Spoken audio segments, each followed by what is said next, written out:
The following is a presentation of the WRAD Talk Network and New River Radio Group.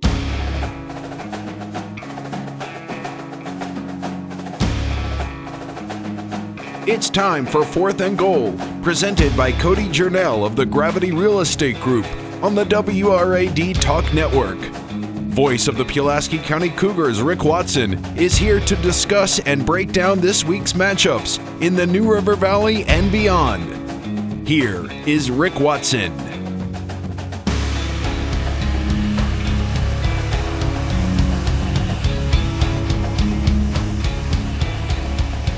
And we welcome you into week one of high school football here in 2021. It's the Fourth and Goal show, making its illustrious comeback alongside Richie Davis. I'm Rick Watson. Richie, it's great to see you, man. My goodness gracious, here we are, one of our favorite times of year, fall high school football. Much different than what we had to experience last year when, well, there was no high school football. We squeezed in an abbreviated spring schedule. Very proud of the kids here in the area and the coaches. And now here we are tonight, getting ready to get this thing going the way it ought to be. All right, Rick. Well, first off, everybody in the New River Valley appreciates the big dog bringing back, highlighting high school football. The Friday night lights are back last year. And with the COVID, it kind of put everything back into the spring and a condensed season. But we're back, and tonight it's getting ready to go, and I'm excited to talk a little high school football with you. Well, it is very exciting, and of course, I'd be remiss if I didn't talk about Dan Callahan and myself. We created this show many years ago. The legend of Dan, and I can't think of any high school football season and not think about Dan, and so it's great to be here doing this really in his honor, the Fourth and Goal show. I'm going to miss those recording sessions when he'd bring all sorts of food varieties into the studio, and we would talk forever about, well, one topic could go for about 30 minutes, as everybody remembers. Dan Callahan, yes, what a legend, and we all miss him. Well, of course, you're connected, of course, to Radford High School. You coached with Coach Linneberg for about 8 years, and you did Bobcat analyst work with Jeff Kleppen for 10 seasons. I mean, you've been around this a long time, and you know the appreciation, the communities, and everybody that really kind of bonds together during high school football season. Well, I appreciate that. I had a little background of playing for Coach Linneberg and then going on to college and getting into coaching. I ended up at Fork Union and Virginia Military. Then I got out of it, went to law school and came back. And, I was very fortunate to coach. Actually, I only coached with Coach Linneberg for 2 seasons, one in 1999. That was a great football season that he asked me to come help him out. Fantastic football team that the Cats had in 99. And then his last year in 2006, when the legend retired, I was very fortunate, along with my brother, Bev, to both be able to join Coach Linneberg's staff. And then, it leads into what you just talked about, doing radio. You forced me into a corner and beat me up and got me to do commentary with Jeff Kleppen, which turned out to be some of the best. That was a great decade for me and Jeff to get to know each other and get to know those Bobcats. And I'm a Bobcat, but I love our entire area in high school football and look forward to talking a little bit more about it with you today. Well, the word around the area and the coaches that I've talked to, the kids are giving terrific effort, but the biggest problem is numbers across the board. And really, it's every school that I've talked to. It doesn't matter the district or what region you might be playing in. Numbers are down, whether that's because of, virus fears from parents, whatever it might be. You don't have as many opportunities for depth. And that's been something that smaller schools like Auburn are really dealing with. Last year, Bland didn't even have a season. They're starting their program back up this year. There are several schools here in the 100-mile radius that's not going to be playing high school football. And that's something you never want to see and you don't want to have to acknowledge. But hopefully the numbers will come back up and we'll have more kids playing again. As we break down the districts here, and we start with the River Ridge again. Salem's the juggernaut down the road, right? Or up the road. Well, I say down the road because we're going down the mountain, so it counts, right? Absolutely. Salem last year, their 10th You're going north, state title. but you go down. Exactly. So we're going down into the valley like I will be tonight, heading to Northside. This league, when you look at the River Ridge, Richie, it's very deep. There are 7 squads, and Christiansburg, I've been able to watch them a couple of times. They look very good. They've been very successful here in the non-regular season scrimmage and foundation game schedule. Patrick Henry is full of athletes. Pulaski County, second year under former Galax head coach Mark Dixon. They have a lot of youth. They lost 17 starters.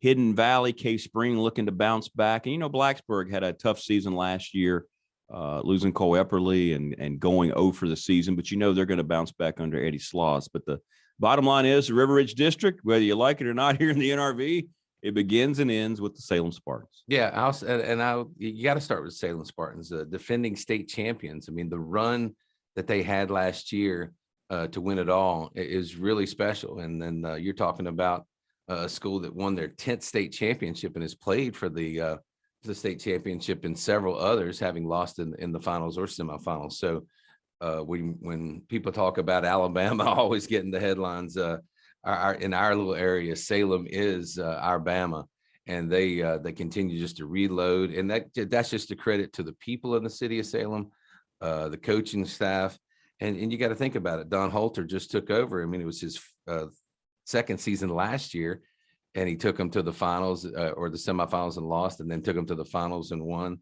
And just all I can tell you is that they have great athletes, but they also just work their tails off. And when you talk about numbers, they are the exception to the rule. Absolutely. Salem can they show up every Friday night with probably 70 kids on the sidelines, just ready to go. And if somebody goes down, somebody steps up and plays. And so you're correct. That's a pinnacle school, and everybody is looking up to the Salem Spartans.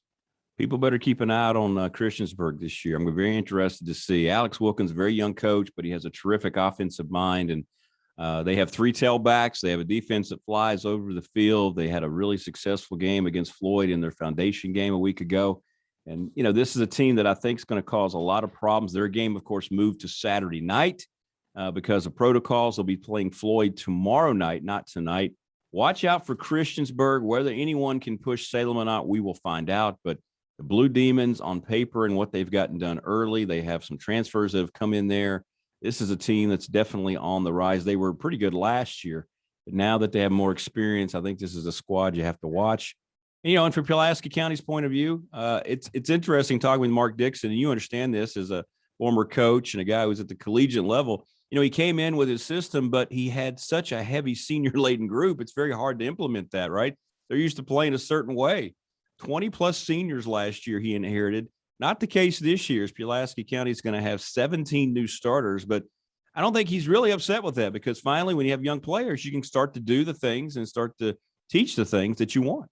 Well, when you opened up the show, you talked about the River Ridge being deep, and so we're not conceding anything to Salem. And I think that when you talk about the depth, and again, those teams behind, I mean, Hidden Valley and Patrick Henry are legit, but you started off with our local teams, and so let's do that. Pulaski County is much younger. They're not as experienced, and so they're going to go through some growing pains. But when you've got a Mark Dixon who, like you said, inherited a bunch of seniors last year, and they started off undefeated. 4-0. Yeah, I mean, so they really started off now, the finish. But again, the finish was against solid teams and against good competition. And you did the radio broadcast last year, and again, it may have tailed off, and it may have been a little depressing for them. But Pulaski County and Mark Dixon are legit, and so I don't think anybody should be upset. I mean, they've got the 2 kids that are competing for quarterback, correct? You got the Cooper kid and the Gallimore kid. No, it's all Cam. It's all Cam. Yeah, okay. Cam is the starter. Okay, yeah, so the Cam Gallimore. I mean, you've got talented kids, and I'm familiar with a lot of these kids because I was helping coach, the rec hall balls that we did around here. And Pulaski has got some great kids. I mean, that Keontae Kennedy, I mean, I'd like you to comment on him. I think that he can be a game changer. If Mark Dixon, who I trust with offensive line schemes, if the tailback can work with an offensive line and the coaches and staff just gets them on page, I really believe that Pulaski can threaten. I'd like to hear your thoughts, and then we'll get back to Seaburg. Well, I think, like you said, offensive line is what he hangs his hat on as a collegiate player, obviously, George Welsh, and then with what he did his time in the National Football League. And that's what he's been watching. They have 5 new starters across that offensive line. So it makes it a little difficult, but at the same time now he has the kind of size that he likes. He likes a smaller, more quick, athletic lineman as opposed to the big lumbering guys that he inherited last year. So we'll see. They're going to be a work in progress. I did see them get better from first half to second half in their scrimmage. They improved last week when they were playing down at Botetourt. They knocked off in 2 quarters Jefferson Forest, a good team. Botetourt beat them, but Jefferson Forest tied Botetourt. So you don't know how all that plays in. But it's going to be a fun ride in Dublin, and we'll see how it all plays out this year. But Christiansburg, again, a team I think right now best suited at least to start the season from a local perspective to challenge Salem. Patrick Henry, as you mentioned as well, loaded with athletes, and Keontae Kennedy is terrific. They do have some talent back there in the backfield. So we'll see. We'll see. And it begins tonight down at Northside. Well, that's what I wanted to hear from the voice of the Cougars. And, I will just tell you this.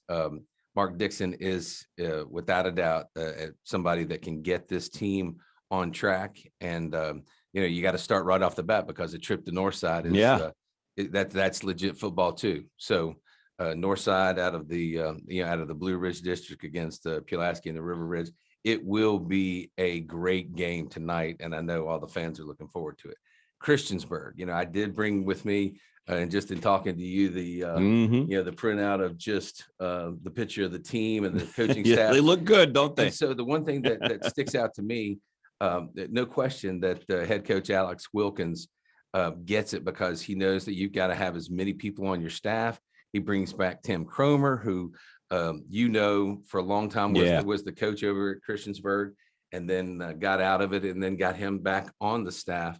And then he's got other people that, again, trust in what he's teaching over there. And now he's got the kids buying in. So, again, another exception to the rule when you talked about the, schools struggling to get kids. That's not the case at Christiansburg. They've got a brand new AstroTurf field over there that has really, I guess, enlightened people to want to kind of be a part of the program, just to see the commitment. And then you see that team picture, and you've got a good 60 kids ready to play football for Coach Wilkins. And like you said, they are also very talented. They have a lot of skill players. They have some big guys, a bunch of guys close to 240 pounds, 250 pounds. And so what you're looking at Christiansburg is a team on the upswing. And, they've been down for a little while, but all you're seeing here in the last several years is just Christiansburg really showing everybody that not only is that town just continue to grow and get bigger, it's bringing in kids, and they like to play football. Pioneer District Narrows makes a trip into Reiner tonight. They have a bunch of new starters, 10, I think, on defense. We'll see if the Green Wave's lower programs, which I hear are stocked with talent, we'll see how that plays through with a team that's been very prominent in Region 1. We expect Galax again in the Mountain Empire. It's a loaded Mountain Empire, right? You have Galax, George Wythe, and Giles, the 3 big G's up there. Fort Chiswell's been strong. We mentioned Bland is back, so they're going to have a 17 district this year in the Mountain Empire. And Nahogahigi, you look at Rural Retreat once again, they're probably going to be slight favorites over PH Glade Spring, just a little bit officially down the road as you head toward the middle part of the southern border.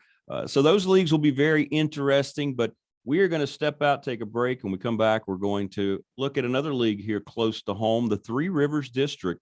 And in recent years, it's been that team just outside of Salem down there that has really risen, the Glenver Highlanders. We'll talk about the Three Rivers with Richie, those Radford Bobcats. Where do they fit in with Coach Chris? We'll take a break. We'll come back.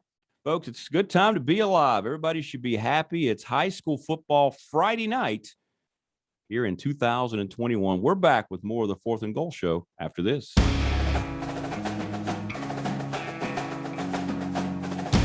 Now back to more comprehensive high school football coverage in the New River Valley on Fourth and Goal, presented by Cody Journell of the Gravity Real Estate Group on WRAD. Here once again is Rick Watson. And we welcome you back into the Fourth and Goal Show alongside Richie Davis. I'm Rick Watson. We're breaking it down for you as we get closer and closer to the beginning of the games here in just a little bit. We'll be breaking away at the bottom of the hour for Radford High School football against George Wythe here at WRAD over on 107 Country PSK. I'll be down with Shay Dunnigan for Pulaski County and Northside. And then tomorrow night, you can hear Christiansburg and Floyd over on 100.9 0.7. Richie, let's talk about the Three Rivers. Glenver. Let's go. My goodness, they have been really good, haven't they, over the last several years? That's a program that has found a lot of athletes, good coaching, and this is a team right now that I won't say they have a stranglehold on the district, but they're going to be a topic in the top 1 or 2 of that league for years to come. Well, we opened up your show talking about Salem just doing what it takes, and that is to get all the kids involved really at a young age, getting everybody in the community from the rec department just to get involved and kids doing it. And right beside the city of Salem is Glenver, right there on the edge of the city in Roanoke County. And Coach Clifford, Kevin Clifford, is in his 15th season coming up. He came from Salem, so he understood that kind of atmosphere, and he's built Glenver up to where, again, a solid football program. And they are right now. I mean, they did get a higher seed than the Bobcats in the region last year in the season that was held in the springtime, and they play a tough schedule. They don't back down from playing people, and so I think that's what makes them really special in the playoffs. Is that as they get to the end of the season, when they play the Three Rivers teams, that they really pick it up. And that team, although they lost some last year, Rick, I'm going to tell you, I really believe that Glenver and Rafford are probably on a path to be meeting each other again to see who is going to be the Three Rivers district champion. Yeah, the old New River district, it was always great for Radford and Giles. You thought there'd never be a bigger rival, but boy, Radford and Glenver has really developed into a terrific rivalry. And how about all the things new down here, just down the road, Radford High School? Coach Christ comes in, and it's interesting and fun to have that name back in coaching here in the New River Valley. Yeah, well, that is interesting. Dave Christ, longtime coach at Blacksburg. His kids go into coaching, and his youngest, Michael Christ, is now coming from Bristol up here to Rafford, taking over for Coach Saunders. And again, I'll give a shout out to Coach Saunders, fantastic career taking over for Coach Lindenberg. But we're all excited for Michael Christ and his new staff. He's brought in some new coaches. One's from Christiansburg High School. So Christiansburg actually lost to one of their coaches that Coach Christ is coaching with. And I'm excited about it. As you know, I got out of calling the games for the Bobcats because I wanted to sit in the stands and be a father.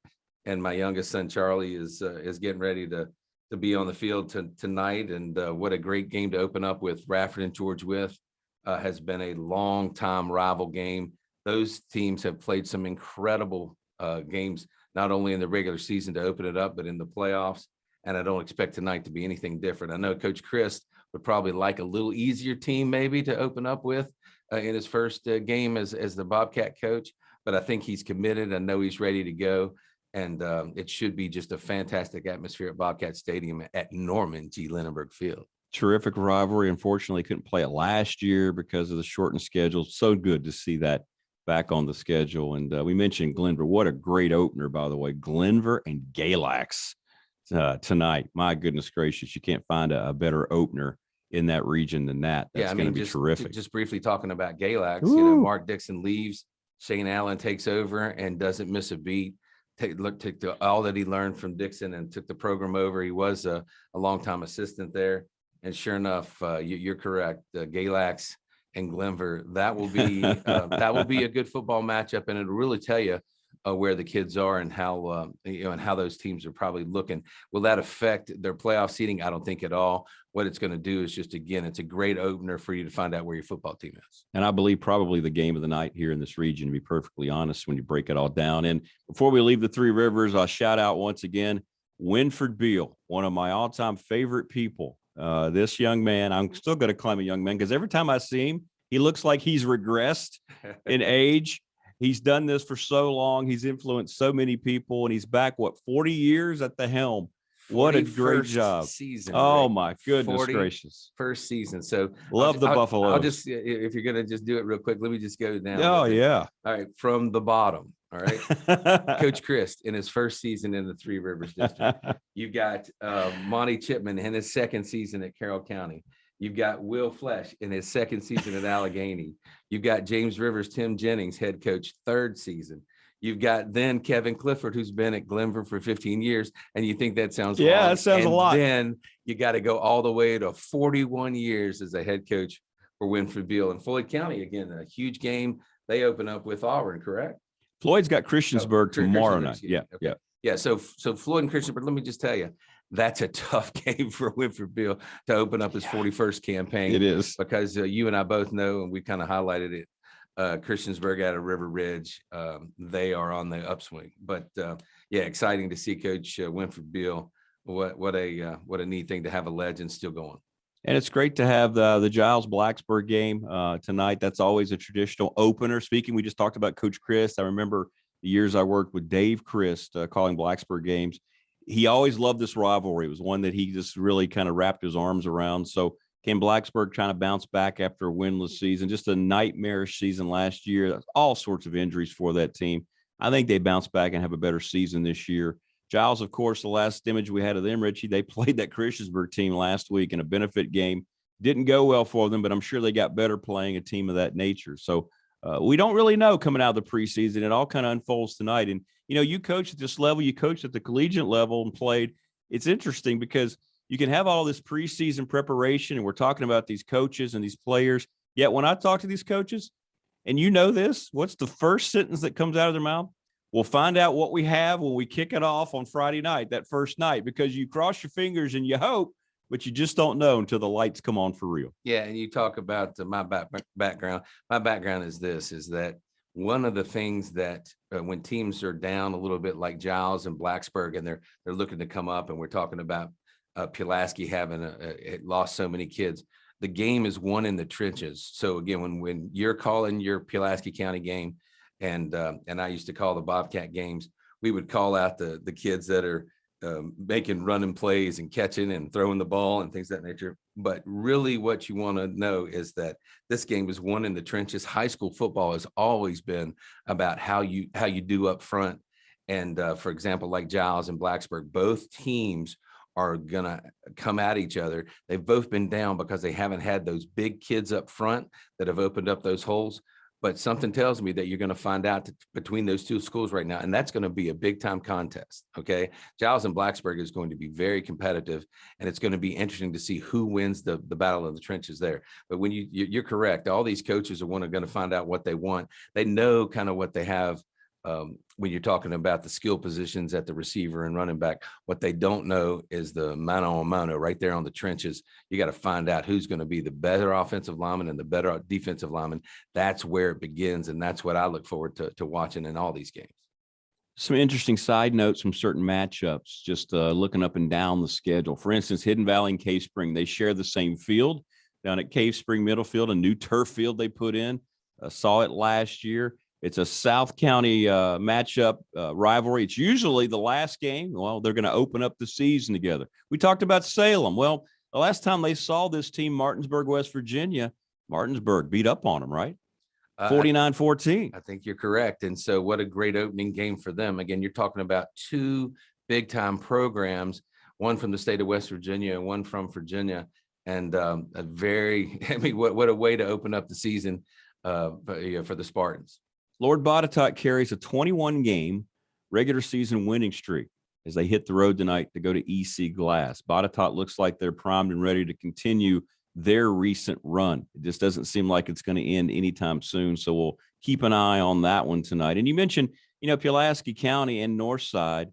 Well, in talking with Coach Fisher at Northside, he was the quarterback that came down to Pulaski County in 1986 and ended the Cougars' 33-game winning streak there, right? He came in and led that Northside team. He reminded me of that when I talked with him this week, and he saw Coach Hicks, he said a couple of weeks ago, and Coach Hicks looked at him and he introduced himself, and as soon as he mentioned his name, Coach Hicks went, "Oh, I remember you.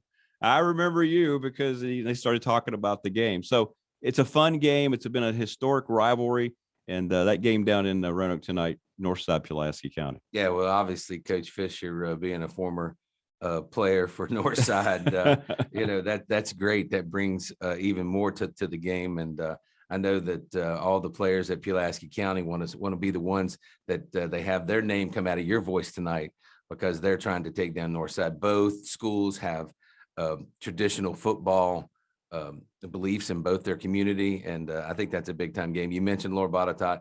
Again, around here, all Hokie fans have to follow Lord Botetourt because Gunnar Givens, the 6'5", 268 That's right. senior, has committed to the Hokies. And so Lord Botetourt, I mean, what a fantastic job they did last year getting to the finals. They lost, but that's a big time program. And Jamie Harless, the head coach there, has really done an incredible job in the decade he's been there. We mentioned the Hoagahigi and Rural Retreat. Spider Thompson's back, by the way, for Fort Chisholm. Right? Well, I don't know. I've been told both, so I like to say it both ways. Hoagahigi. I've had coaches tell me both ways. But Spider Thompson's back for Fort Chiswell, his second stint there. And now that I'm an official over the last, 15 years, an official Reiner resident, I'm really pulling for David Seabaugh, by the way, the youngest head coach in the area. He comes from the Midwest. He's 23 years old. There's not a lot of bodies out there for Auburn as they open up at home tonight. So best of luck to him. It's going to take a while. He's excited. He comes from a small community, so it's not like he's coming here from a big city and trying to get acclimated. He grew up in a very small town where they didn't have a lot of football players. So I'm really going to keep an eye on Auburn tonight as they open up against Narrows, who has, like I said, over the last 5 years, they've been very good, perennial playoffs contender, but they lost a lot, right? Yeah, exactly. Narrows lost a lot of their interior players, so they're going to have to restock and find out exactly. I guarantee you the Narrows staff coming down to Reiner for tonight's game is going to be is going to be a little leery about what Auburn brings. Again, Auburn, Cam Akers, like I said, he was the coach before Seabaugh and went over to coach with your boy, Coach Dixon. But the reality here is that you're right. They've got a lot of energy over at Auburn. They're going to run a spread offense, and it'll be interesting to see how they do that. They have to really watch out for the injury bug because with the numbers down, you can't have one of your key players go down. So, folks, we want you to go out and just have a good time tonight. Be responsible, obviously, as everybody's still concerned about the virus. Yeah, we're just about done, man. Right, well, yeah, look at that. I brought something special. Flew by. Hey, you got we'll hear that throughout ballparks all over the valley tonight. Let's go. Hey, let's go. Let's go fill-in team, right? That the bands will be out playing once again. The cheerleaders will be on the sideline. I mean, it's going to be a lot of fun things we didn't get to experience last year. And one thing I know, whether you are a player, a coach, a booster, broadcaster, fan, whatever you might be, we'll never take it for granted again, will we, Richie, after what was taken away last year? But I love high school football. I love Friday Night Lights. And, it's been fun talking about it with you, Rick. And everybody should be excited as we go into it. I know on this radio station, we're getting ready to go into a Bobcat football with that's exactly with Nick right. Brown and Timmy Worrells. And so I hope those guys have a great broadcast. I am getting ready to take this bell. Let's go get them. Thanks, everybody, for tuning in. Enjoy the games tonight. We'll see you next week. Until then, this has been the Fourth and Goal Show. Richie, thanks so much, man. Rick, you're the man. We'll see you next week, peeps. Have a great time tonight. You've been listening to Fourth and Goal with Rick Watson, presented by Cody Journell of the Gravity Real Estate Group on the WRAD Talk Network. Tune in again Fridays at 6 p.m. all season long for in-depth analysis of high school football in the New River Valley. This has been a production of the WRAD Talk Network and New River Radio Group. Copyright 2021. All rights reserved.